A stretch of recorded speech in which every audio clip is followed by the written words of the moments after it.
माननीय सदस्यगण, मैं 18वें लोकसभा के सभी नवनिर्वाचित सदस्यों को बहुत बहुत बधाई और शुभकामनाएं देती हूँ। आप सभी यहाँ देश के मतदाताओं का विश्वास जीतकर आए हैं। देश सेवा और जन सेवा का ये सौभाग्य बहुत कम लोगों को मिलता है। मुझे पूरा विश्वास है आप राष्ट्र प्रथम की भावना के साथ अपना दायित्व निभाएंगे, 140 करोड़ देशवासियों की आकांक्षाओं की पूर्ति का माध्यम बनेंगे।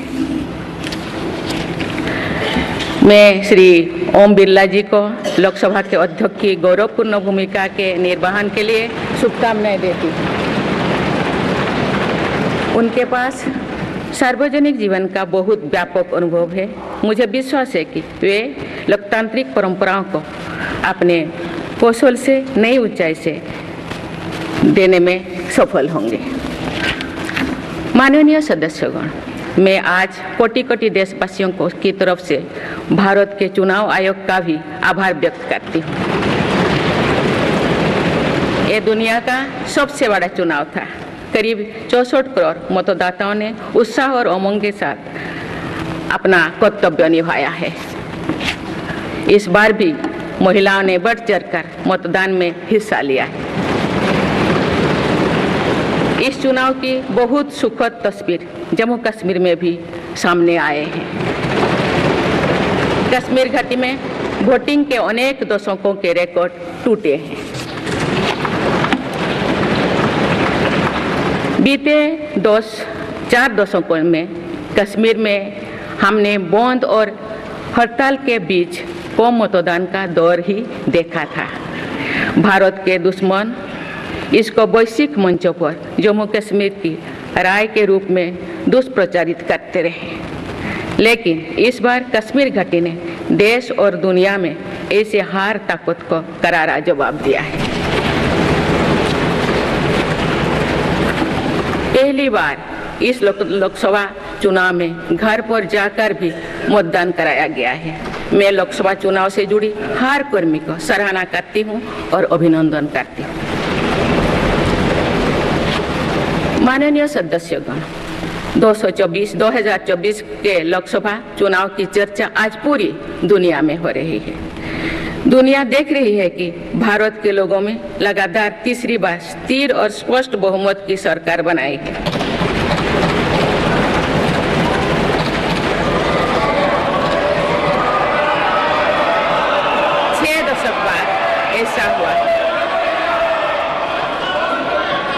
छह दशक बाद ऐसा हुआ है। ऐसा समय में जो भारत के लोगों की आकांक्षाएं सर्वोच्च स्तर पर है, लोगों ने मेरी सरकार पर लगातार तीसरी बार भरोसा जताया है।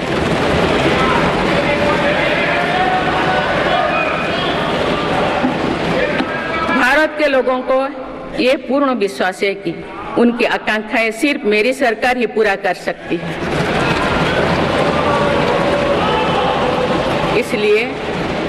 इसलिए 2024 का ये चुनाव नीति, नियत, निष्ठा और निर्णयों पर विश्वास का चुनाव रहा है।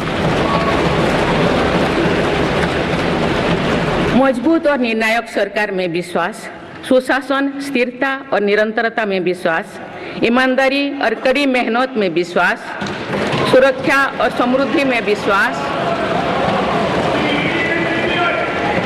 सरकार की गारंटी और डिलीवरी पर विश्वास, विकसित भारत के संकल्प में विश्वास। मेरी सरकार ने 10 वर्षों से सेवा और सुशासन का जो मिशन चलाया है, ये उस पर मुहर है। ये जनादेश है कि भारत की विकसित बनाने का काम बिना रुके चलता रहे और भारत अपने लक्ष्यों की प्राप्ति करते रहे।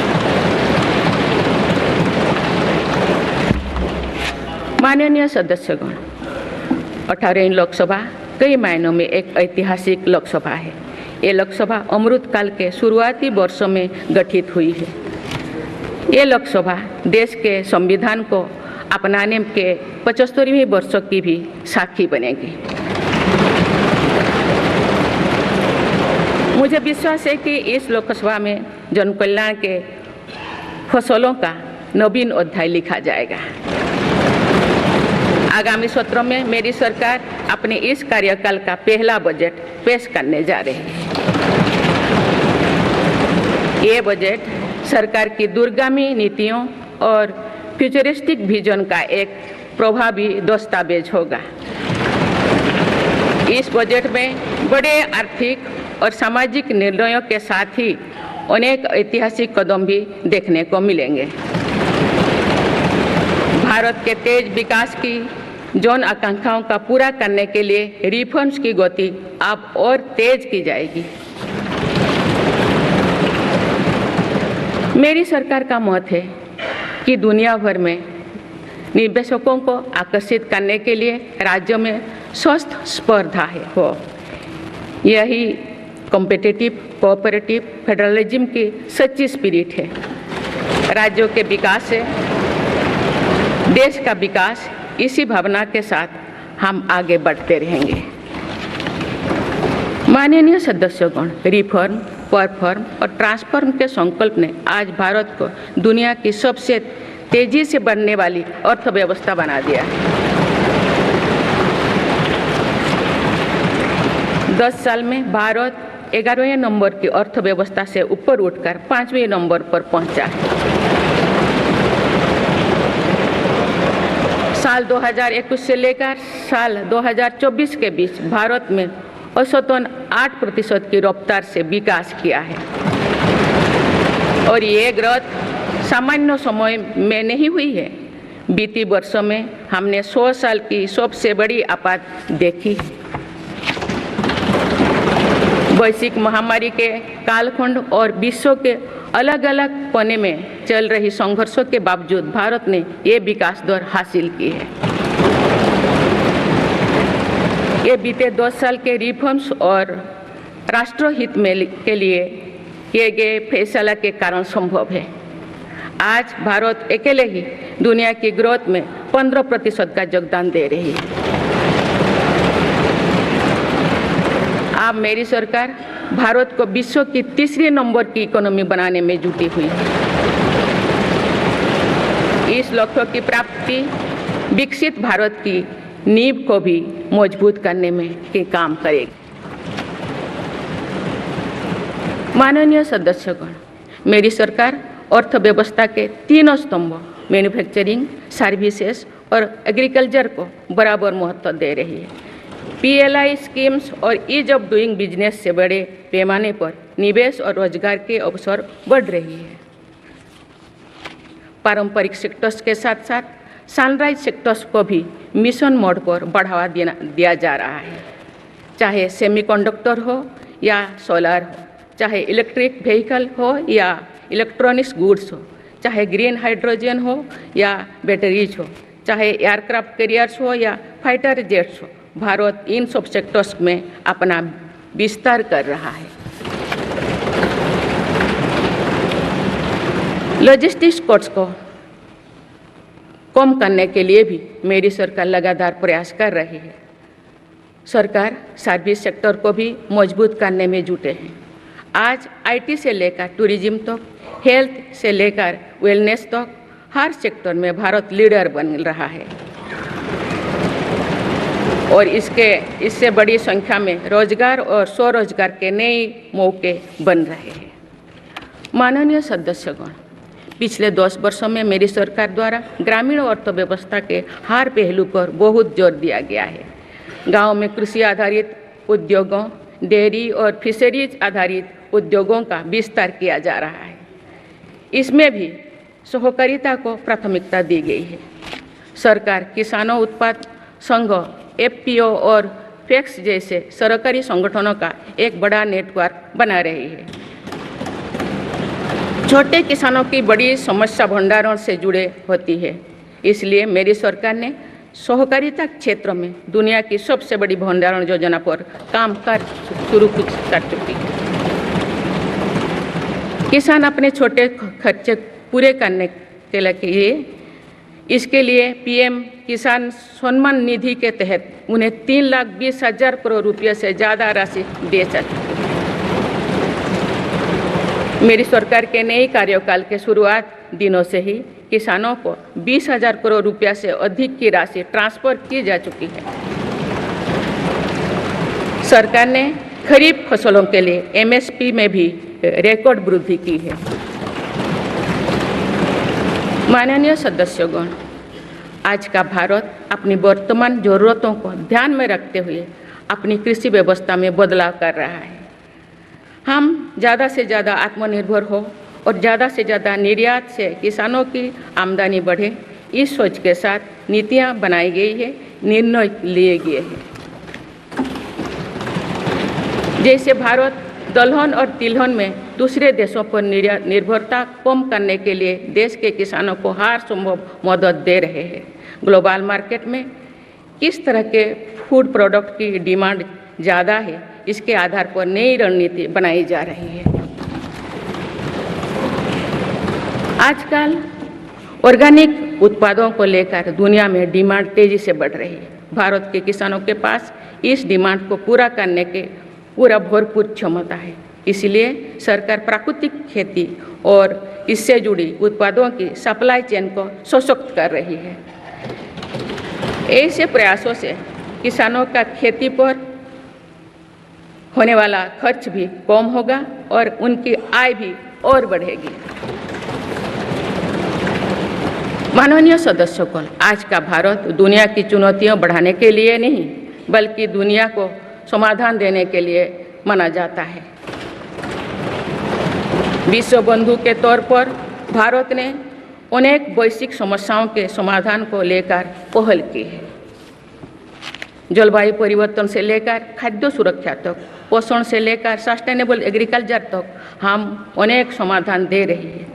हमारे मोटे अनाज श्री अन्न की पहुंच सुपर फूड के तौर पर दुनिया के कोने कोने में हो, इसके लिए भी अभियान चल रहा है। भारत की पहल पर पूरी दुनिया ने वर्ष 2023 में इंटरनेशनल मिलेट्स ईयर मनाया है। आपने देखा है हाल ही में पूरी दुनिया ने अंतर्राष्ट्रीय योग दिवस भी मनाया है। भारत की इस महान परंपरा की प्रतिष्ठा विश्व में लगातार बढ़ रही है। योग और आयुष को बढ़ावा देकर भारत एक स्वस्थ विश्व के निर्माण में मदद कर रही है। मेरी सरकार ने रिन्यूएबल एनर्जी की क्षमता भी कई गुना बढ़ाई है। हम जलवायु से जुड़े लक्ष्यों को निर्धारित समय से पहले प्राप्त करने की दिशा दिखा रहा है। नेट जीरो के लिए आज भारत के प्रयास कई दूसरे देशों को प्रेरित कर रहे हैं। इंटरनेशनल सोलर अलायंस जैसे पहल पर आज रिकॉर्ड संख्या में दुनिया के देश हमारे साथ जुड़े हैं। माननीय सदस्यगण, आने वाला समय ग्रीन एरा यानी हरित युग का है। मेरी सरकार इसके लिए भी हर जरूरी कदम उठा रही है। हम हरित उद्योगों पर निवेश बढ़ा रहे हैं, जिससे ग्रीन जॉब्स भी बढ़े हैं। ग्रीन एनर्जी हो या फिर ग्रीन मोबिलिटी, हर मोर्चे पर हम बड़े लक्ष्यों के साथ काम कर रहे हैं। मेरी सरकार अपने शहरों को दुनिया के बेहतरीन लिविंग स्पेस बनाने के लिए भी प्रतिबद्ध है। प्रदूषण से मुक्त, साफ सुथरे और सुविधा युक्त शहरों में रहना भारत के नागरिकों का हक है। विशेष रूप से छोटी शहरें और कस्बे में बीते 10 वर्षों से अभूतपूर्व निवेश किया गया है।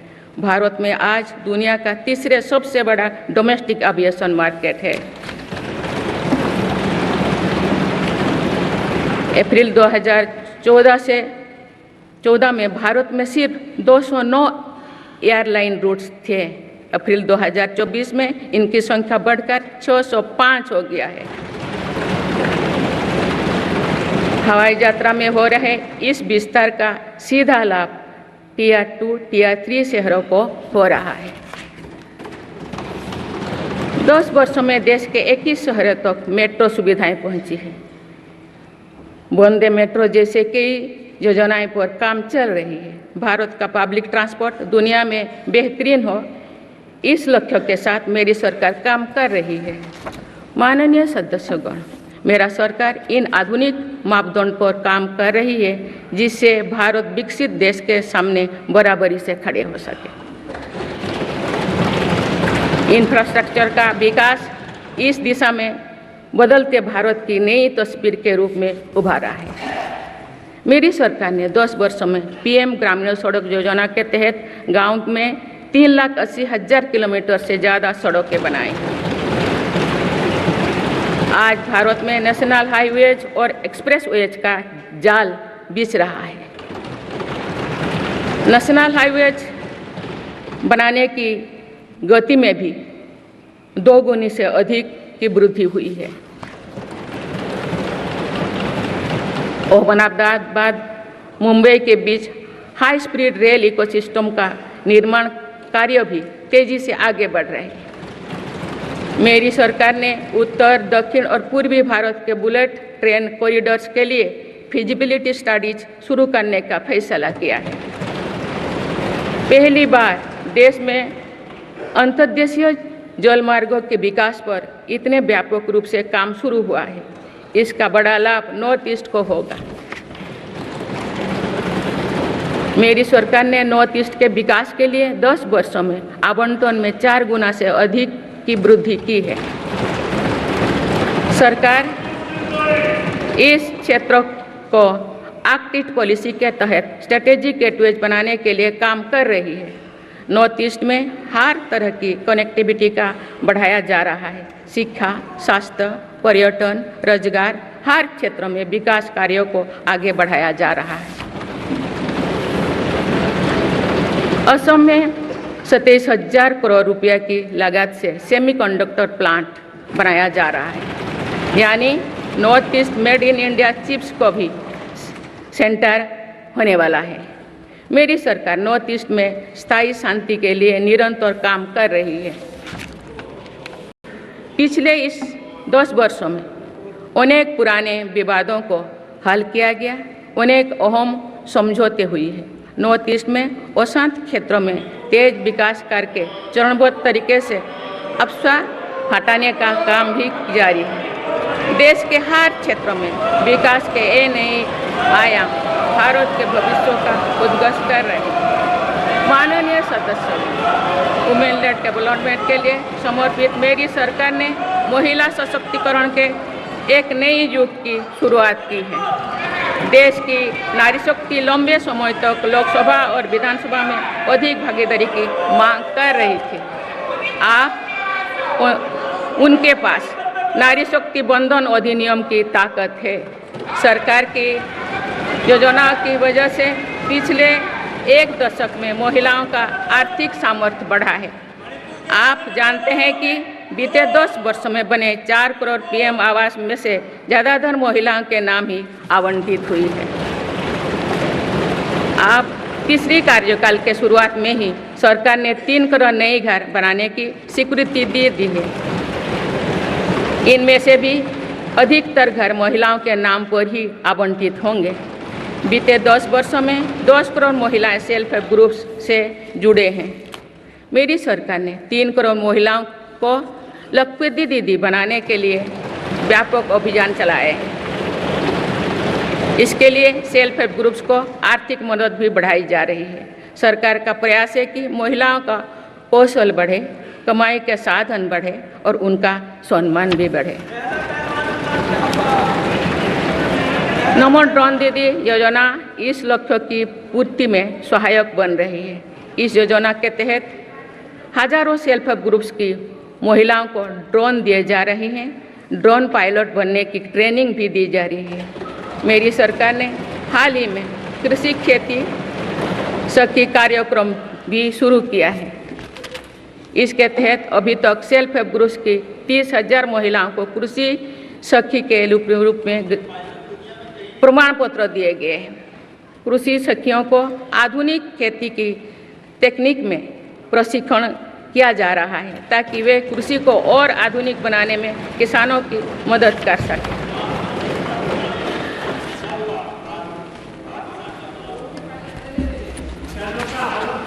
माननीय सदस्यगण, मेरी सरकार का ये भी प्रयास है कि महिलाएं अधिक से अधिक बचत कर सकें। बैंक खातों में जमा राशि पर बेटियों को ज़्यादा ब्याज देने वाला सुकन्या समृद्धि योजना की लोकप्रियता से हम परिचित हैं। मुफ्त राशन और सस्ते गैस सिलेंडर की योजना से महिलाओं को बहुत लाभ हो रहा है। अब मेरी सरकार बिजली का बिल जीरो करने और बिजली बेचकर कमाई करने की योजना भी लाई है। पीएम सूर्यघर मुफ्त बिजली योजना के तहत घर की छत पर सोलर पैनल लगाए जा रहे हैं। इसके लिए मेरी सरकार प्रति परिवार 78,000 रुपया तक की मदद कर रही है। इतने कम समय में 1 करोड़ से ज़्यादा परिवार इन योजना में रजिस्टर कर चुके हैं। जिन घरों में सोलर पैनल लग चुके हैं, अब वहां बिजली का बिल जीरो हो गया है। माननीय सदस्यगण, विकसित भारत का निर्माण तभी संभव है जब देश के गरीब, युवा, नारी शक्ति और किसान सशक्त होंगे। इसलिए मेरी सरकार की योजनाओं में सर्वोच्च प्राथमिकता इन्हीं 4 स्तंभों को दी जा रही है। हमारी कोशिश इन तो हर सरकारी योजना का लाभ पहुंचाने की है और यही सैचुरेशन को की अप्रोच भी है। जो भारत इस इच्छा शक्ति के साथ काम कर रही है कि सरकारी योजना से एक भी व्यक्ति छूटे नहीं, तो इसका लाभ सभी को होता है। सरकार की योजनाओं एवं सैचुरेशन अप्रोच के कारण ही 10 वर्षों में 25 करोड़ भारतीय गरीबी से बाहर निकले हैं। इसमें अनुसूचित जाति, अनुसूचित जनजाति, पिछले वर्ग, हर समाज, हर क्षेत्र के परिवार है। 10 वर्षों में लास्ट माइल डिलीवरी पर फोकस ने इन वर्गों का जीवन बदल दिया है। विशेषकर आदिवासी समाज में ये बदलाव और भी स्पष्ट नजर आ रहा है। 24,000 करोड़ रुपया से अधिक की पीएम जनमन जैसी योजना आज अति पिछड़े जनजातीय समूह के उत्थान का माध्यम बन रही है।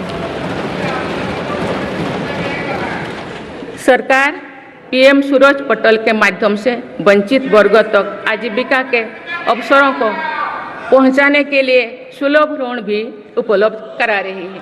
मेरी सरकार दिव्यांग भाइयों और बहनों के लिए किफायती और स्वदेशी सहायक उपकरण विकसित कर रही है। देश भर में प्रधानमंत्री दिव्याशा केंद्रों का भी विस्तार किया जा रहा है। वंचितों की सेवा का ये संकल्प ही सच्चा सामाजिक न्याय है।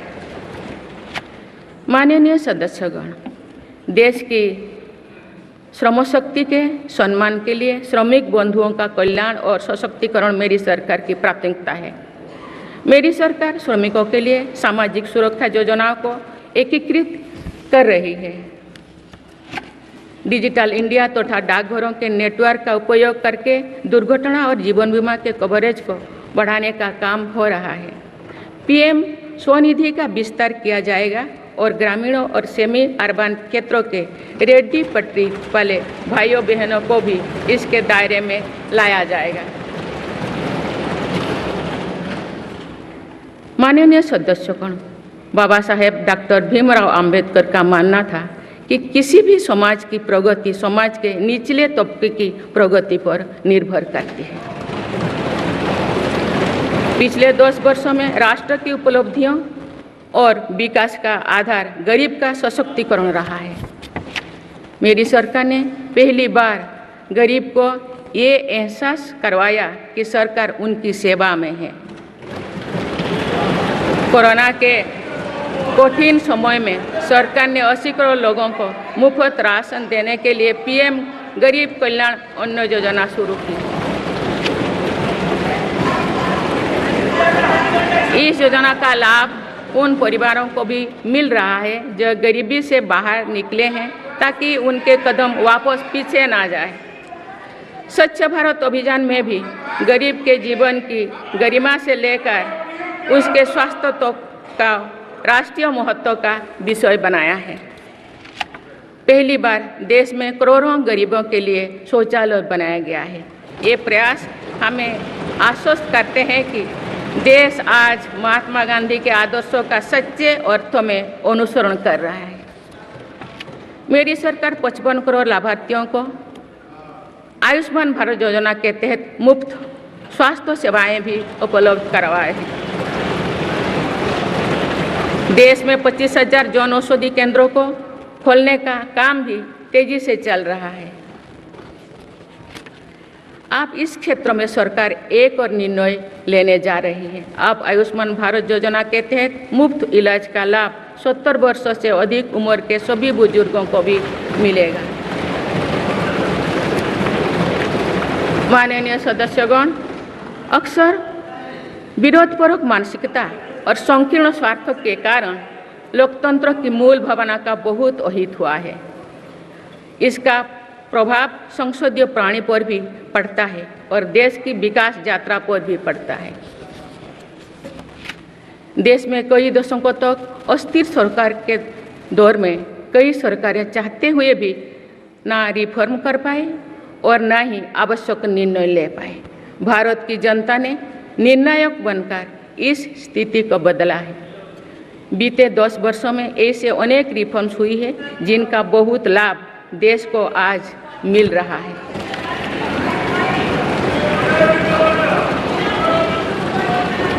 जब ये रिफॉर्म्स किए जा रहे थे तो भी इनका विरोध किया गया था। नकारात्मकता फैसले की कोशिश की गई थी, लेकिन ये सारे रिफॉर्म्स समय की कसौटी पर खरे साबित हुए हैं।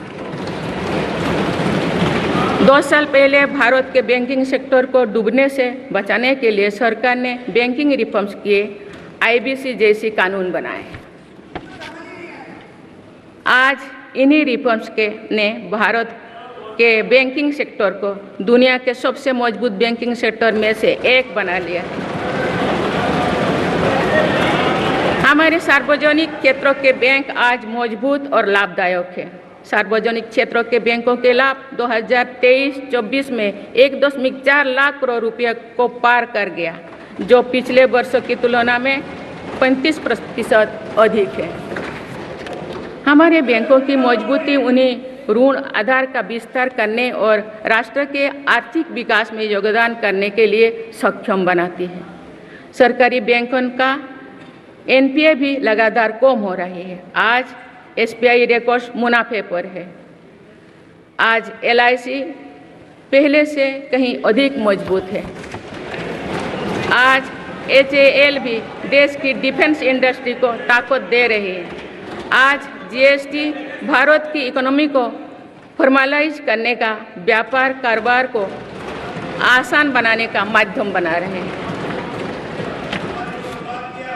अप्रैल महीने में पहली बार GST कलेक्शन ने 2 लाख करोड़ रुपये का स्तर पार कर गया है। इससे राज्यों की आर्थिक ताकत भी बढ़ी है। डिजिटल इंडिया और डिजिटल पेमेंट्स के प्रति भी आज पूरा विश्व आकर्षित हो रही है। माननीय सदस्यगण, एक सशक्त भारत के लिए हमारे सैन्य बलों में आधुनिकता जरूरी है। युद्ध की स्थिति में हम सर्वश्रेष्ठ रहें, इसके लिए सेनाओं में रिफॉर्म्स की प्रक्रिया निरंतर जारी रहनी चाहिए। इसी सोच के साथ मेरी सरकार ने बीते 10 वर्षों में डिफेंस सेक्टर में अनेक रिफॉर्म्स किए हैं। GDS जैसे रिफॉर्म्स ने हमारी सेनाओं को नई मजबूती दी है। मेरी सरकार ने डिफेंस सेक्टर को आत्मनिर्भर बनाने के कई महत्वपूर्ण कदम उठाए हैं। ऑर्डिनेंस फैक्ट्रीज के रिफॉर्म से डिफेंस सेक्टर को बहुत लाभ हुआ है। 40 से अधिक ऑर्डिनेंस फैक्ट्रीज को 7 निगमों में संगठित करने से उनकी क्षमता और दक्षता दोनों बढ़ी है। ऐसे ही रिफॉर्म्स के कारण भारत आज 1 लाख करोड़ रुपये से अधिक की डिफेंस मैन्युफैक्चरिंग कर रहा है। पिछले एक दशक में हमारे डिफेंस एक्सपोर्ट 18 गुना अधिक होकर 21,000 करोड़ रुपया तक पहुंच चुका है। फिलीपींस के साथ ब्रह्मास मिसाइल का रक्षा सौदा डिफेंस एक्सपोर्ट के क्षेत्र में भारत की पहचान मजबूत कर रहा है। सरकार ने युवाओं और उनके स्टार्टअप्स को बढ़ावा देकर आत्मनिर्भर डिफेंस सेक्टर की मजबूत नींव तैयार की है। मेरी सरकार उत्तर प्रदेश और तमिलनाडु में 2 डिफेंस कॉरिडोर्स भी विकसित कर रही है। हम सभी के लिए एक खुशी की बात है कि पिछले वर्ष हमारी सैन्य जरूरतों की लगभग 70% खरीद भारतीय उद्योगों से ही की गई है। हमारी सेनाओं ने 500 से अधिक सैन्य साजो सामान को विदेशों में नहीं मंगाना तय किया है। ये सभी हथियार और उपकरण अब सिर्फ भारतीय कंपनियों से ही खरीद की जाएगी। मेरी सरकार ने सैनिकों के हितों को भी हमेशा प्राथमिकता दी है। तभी 4 दशक के बाद वन रैंक वन पेंशन को लागू किया गया है। इसके तहत अब तो 1,20,000 करोड़ रुपया दिए जा चुके हैं। शहीद सैनिकों के सम्मान के लिए सरकार ने कर्तव्य पथ के एक छोर पर नेशनल वॉर मेमोरियल की स्थापना भी की है। ये प्रयास केवल वीर जवानों के प्रति कृतज्ञ राष्ट्र का नमन ही नहीं है, बल्कि राष्ट्र प्रथम की अनवरत प्रेरणा का स्रोत भी है। माननीय सदस्यगण, मेरी सरकार देश के हर युवा को बड़े सपने देखने और उन्हें साकार करने के लिए जरूरी माहौल बनाने में जुटी है।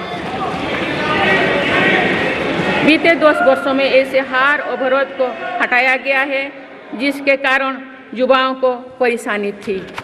पहले अपने ही प्रमाण पत्रों को अटेस्ट करने के लिए युवाओं को भटकना पड़ता था। अब युवा सेल्फ अटेस्टेड करने का काम कर रहे हैं। केंद्र सरकार की ग्रुप सी ग्रुप डी भर्तियों से इंटरव्यू को खत्म किया गया है। पहले जो विद्यार्थी सिर्फ भारतीय भाषा में पढ़ाई करते थे उनके साथ अन्याय की जाती थी। मेरी सरकार ने नई राष्ट्रीय शिक्षा नीति लागू कर इस अन्याय को दूर करने के लिए कदम उठाए हैं। युवाओं को अब भारतीय भाषा में इंजीनियरिंग की पढ़ाई का विकल्प भी मिला है। विगत 10 वर्ष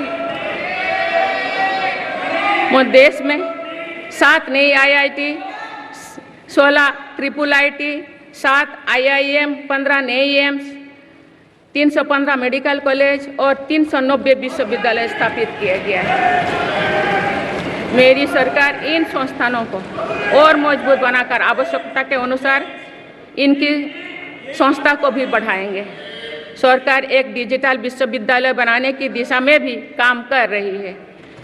अटल टिंकरिंग लैब्स, स्टार्टअप इंडिया और स्टैंडअप इंडिया जैसे अभियान हमारे युवाओं का सामर्थ्य बढ़ा रहे हैं। इन्हीं प्रयासों से आज भारत दुनिया का तीसरा सबसे बड़ा स्टार्टअप इकोसिस्टम बन चुका है। माननीय सदस्यगण, सरकार का ये निरंतर प्रयास है कि देश के युवाओं को अपनी प्रतिभा दिखाने का उचित अवसर मिले। सरकारी भर्ती हो या फिर परीक्षाएं, सुनिए, परीक्षाएं किसी भी कारण से इनमें रुकावट आए, ये उचित नहीं है। इनमें शुचिता और पारदर्शिता बहुत जरूरी है। हाल ही में कुछ परीक्षाओं में हुई पेपर लीक की घटनाओं की निष्पक्ष जांच और दोषियों को कड़ी से कड़ी सजा दिलवाने के लिए मेरी सरकार प्रतिबद्ध है। इससे पहले भी हमने देखा है कि कई राज्यों में पेपर लीक की घटनाएं होती रही है। इस पर दलीय राजनीति से ऊपर उठकर देशव्यापी ठोस उपाय करने की जरूरत है। संसद ने भी परीक्षा में होने वाली गड़बड़ियों के विरुद्ध एक सख्त कानून बनाया है। मेरी सरकार परीक्षाओं से जुड़ी संस्थाओं, उनके कामकाज के तरीके, परीक्षा प्रक्रिया सभी में बड़ी सुधार करने की दिशा में काम कर रही है। माननीय सदस्यगण, मेरी सरकार ने युवाओं की राष्ट्र निर्माण में भागीदारी और बढ़ाने के लिए मेरा युवा भारत माय भारत अभियान की शुरुआत भी की है। इसमें अब तक 1.5 करोड़ से अधिक युवाओं का पंजीकरण हो चुका है। इस पहल से युवाओं में नेतृत्व कौशल और सेवा भावना का बीजारोपण होगा। आज हमारे युवाओं को खेलों में भी आगे बढ़ने के नए अवसर मिल रहे हैं। मेरी सरकार के प्रभावी प्रयासों का परिणाम है कि भारत के युवा खिलाड़ी वैश्विक मंचों पर रिकॉर्ड संख्या में मेडल्स जीत रहे हैं। कुछ ही दिनों बाद पेरिस ओलंपिक्स में भी शुरू होने वाले जा रहे हैं। ओलंपिक्स में देश का प्रतिनिधित्व करने वाले हर खिलाड़ी पर हमें गर्व है। मैं उन्हें अपनी शुभकामनाएं देती हूँ। इन उपलब्धियों को और आगे ले जाने के लिए भारतीय ओलंपिक संघ 2036 ओलंपिक्स खेलों की मेजबानी की तैयारी भी कर रही है। माननीय सदस्यगण, जुलाई की 1 तारीख से देश में भारतीय न्याय संहिता भी लागू हो जाएगी।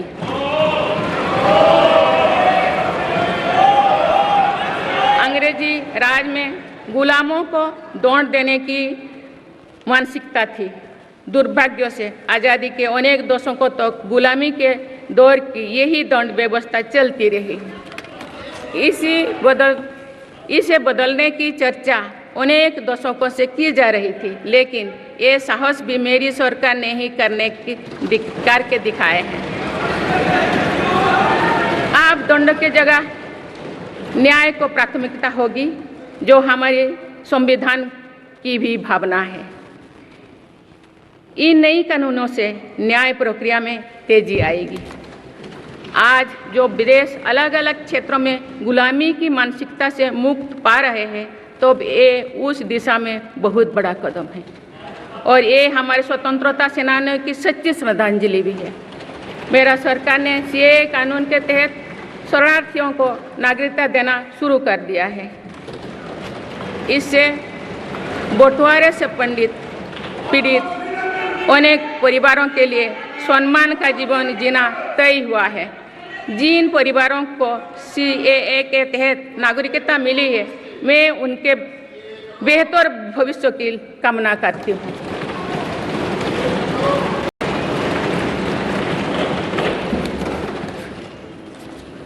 माननीय सदस्यगण, मेरी सरकार भविष्य निर्माण के प्रयासों के साथ ही भारतीय संस्कृति के वैभव और विरासत को फिर से स्थापित कर रही है। हाल में नालंदा यूनिवर्सिटी के भव्य कैंपस के रूप में इसमें एक नया अध्याय जुड़ा है। नालंदा सिर्फ एक यूनिवर्सिटी मात्र नहीं थी, बल्कि ये वैश्विक ज्ञान केंद्र के रूप में भारत के गौरवशाली अतीत का प्रमाण थी। मुझे विश्वास है कि नई नालंदा यूनिवर्सिटी भारत को ग्लोबल नॉलेज हब बनाने में सहायक सिद्ध होगी।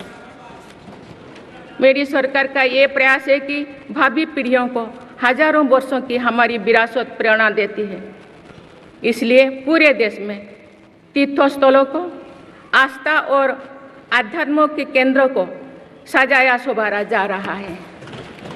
माननीय सदस्यगण, मेरी सरकार विकास के साथ ही विरासत पर भी उतना ही गर्व करते हुए काम कर रही है।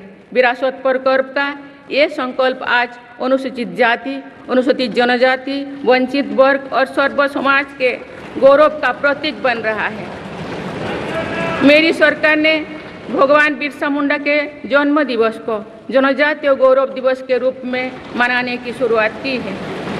अब अगले वर्ष भगवान बिरसा मुंडा की 150वीं जयंती के पूरे देश में धूमधाम से मनाया जाएगा। देश रानी दुर्गावती की 500वीं जयंती को भी व्यापक स्तर पर मना रहा है। पिछले महीने ही देश ने रानी अहिल्याबाई होलकर की 300वीं जयंती का साल भर चलने वाला महोत्सव भी शुरू किया गया। इससे पहले सरकार गुरु नानक देव जी का 550वां और गुरु गोविंद सिंह जी का 350वां प्रकाश पर्व भी धूमधाम से मना चुके हैं। एक भारत श्रेष्ठ भारत के भाव से काशी तमिल संगमम, सौराष्ट्र तमिल संगमम जैसी उत्सवों की परिपाटी भी मेरी ही सरकार ने शुरू की है। इन आयोजनों से हमारी नई पीढ़ियों को राष्ट्र निर्माण की प्रेरणा मिलती है और राष्ट्र पर गौरव का भाव और मजबूत होता है। माननीय सदस्यगण, हमारी सफलताएं हमारी साझी धरोहर है, इसीलिए उन्हें अपनाने में संकोच नहीं, स्वाभिमान होना चाहिए। आज अनेक सेक्टर्स में भारत बहुत अच्छा प्रदर्शन कर रहा है। ये उपलब्धियां हमें हमारी प्रगति और सफलताओं पर गर्व करने की अपार अवसर देती है। जो भारत डिजिटल पेमेंट्स के मामले में दुनिया में अच्छा प्रदर्शन करता है तो हमें गर्व होना चाहिए। जो भारत के वैज्ञानिक चंद्रयान को चंद्रमा के दक्षिणी ध्रुव पर सफलता से उतारते हैं तो हमें गर्व होना चाहिए। जो भारत दुनिया की सबसे तेज बढ़ती इकोनॉमी बनता है तो हमें गर्व होना चाहिए। जो भारत इतना बड़ा चुनाव अभियान बिना बड़ी हिंसा और अराजकता से पूरा कराए तो भी हमें गर्व होना चाहिए। आज पूरा विश्व हमें मदर ऑफ डेमोक्रेसी के रूप में सम्मान देता है। भारत के लोगों ने हमेशा लोकतंत्र के प्रति अपना पूर्ण विश्वास प्रकट किया है। चुनाव से जुड़े संस्थाओं पर पूरा भरोसा जताया है। स्वस्थ लोकतंत्र को बनाए रखने के लिए हमें इस विश्वास को सुसह्य कर रखना है, इसकी रक्षा भी करना है। हमें याद रखना होगा, लोकतांत्रिक संस्थाओं और चुनावी प्रक्रिया पर लोगों के विश्वास को चोट पहुंचाना उसी डाल को काटना जैसे जिस पर हम सब बैठे हैं। हमारे लोकतंत्रों की विश्वसनीयता को ठेस पहुंचाने की हर कोशिश की सामूहिक आलोचना होना चाहिए। हम सभी को वो दौर याद है जो बैलेट पेपर छीन लिया जाता था, लूट लिया जाता था। मतदान प्रक्रिया को सुरक्षित बनाने के लिए ईवीएम को अपनाने का फैसला किया गया था। पिछले कई दशकों में ईवीएम में सुप्रीम कोर्ट से लेकर जनता की अदालत तो हर कसौटी को पार किया है। माननीय सदस्यगण, मैं आप सभी सदस्यों से अपनी कुछ और चिंताएं भी साझा करना चाहती हूँ। मैं चाहूँगी कि आप सभी इन विषयों पर चिंतन मनन करके इन विषयों पर ठोस और सकारात्मक परिणाम देश को दें। आज की संचार क्रांति के युग है में विघटनकारी ताकतें लोकतंत्र को कमजोर करने और समाज में दरार डालने की साजिश रच रहे हैं। ये ताकतें देश के भीतर भी है और देश के बाहर भी संचालित हो रहे हैं। इसके द्वारा अफवाह फैलाने का, जनता को भ्रम में डालने का, मिस इन्फॉर्मेशन का सहारा लिया जा रहा है। इस स्थिति को ऐसे ही बेरोक टोक नहीं चलने दिया जा सकता है। आज के समय में टेक्नोलॉजी हर दिन और उन्नत हो रही है। ऐसे में मानवता के विरुद्ध इनका गलत उपयोग बहुत घातक है। भारत ने विश्व मंच पर भी इन चिंताओं को प्रकट किया है और एक ग्लोबल फ्रेमवर्क की वकालत की है। हम सभी का दायित्व है कि इन प्रवृत्ति को रोकें, इस चुनौती से निपटने के लिए नए रास्ते खोजें। माननीय सदस्यगण, 21वीं सदी के इस तीसरे दशक में आज ग्लोबल ऑर्डर एक नया शक्ल ले रहा है। मेरी सरकार के प्रयासों से आज भारत विश्व बंधु के रूप में दुनिया को नया भरोसा दे रही है। मानव केंद्रित अप्रोच रखने की वजह से भारत आज किसी भी संकट के समय फास्ट रेस्पॉन्डर और ग्लोबल साउथ की बुलंद आवाज़ बना है। कोरोना का महासंकट हो, भूकंप जैसी कोई त्रासदी हो या फिर युद्धों की स्थितियाँ, भारत मानवता को बचाने में आगे रहा है। भारत को देखने का विश्व का नज़रिया कैसे बदला है, ये इटाली में हुई G7 समिट में भी हम सभी ने अनुभव किया है। भारत ने अपनी G20 अध्यक्षता के दौरान भी विश्व को अनेक मुद्दों पर एकजुट किया है।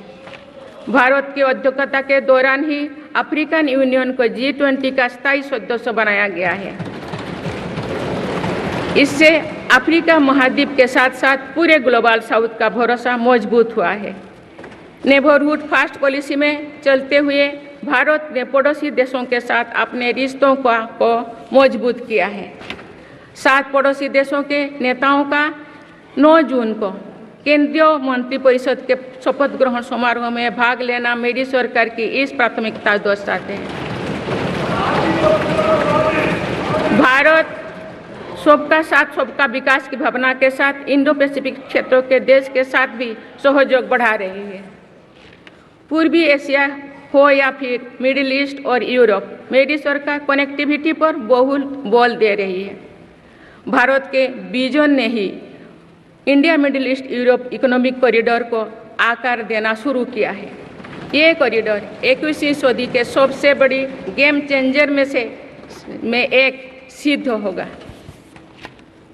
माननीय सदस्यगण, आने वाला कुछ महीने में भारत एक गणतंत्र के रूप में 75वें वर्ष पूरी करने जा रहे हैं। भारत का संविधान बीते दशकों में हर कसौटी पर खरा उतरा है। जब संविधान बन रहा था तब भी दुनिया में ऐसे ताकतें थे जो भारत के असफल होने की कामना कर रही थी। देश में संविधान लागू होने के बाद भी संविधान पर अनेक बार हमले हुए हैं। आज 27 जून है। 25 जून 1975 को लागू हुआ आपातकाल संविधान पर सीधे हमले का सबसे बड़ा और काला अध्याय था।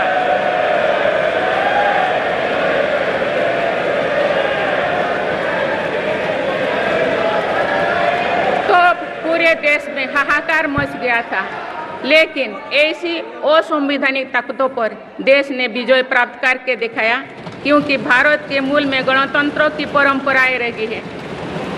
मेरी सरकार भी भारत के संविधान को सिर्फ राजकाज का माध्यम भर नहीं मानती, बल्कि हमारा संविधान जन चेतना का हिस्सा हो, इसके लिए हम प्रयास कर रहे हैं। इसी ध्येय के साथ मेरी सरकार ने 26 नवंबर को संविधान दिवस के रूप में मानना शुरू किया है।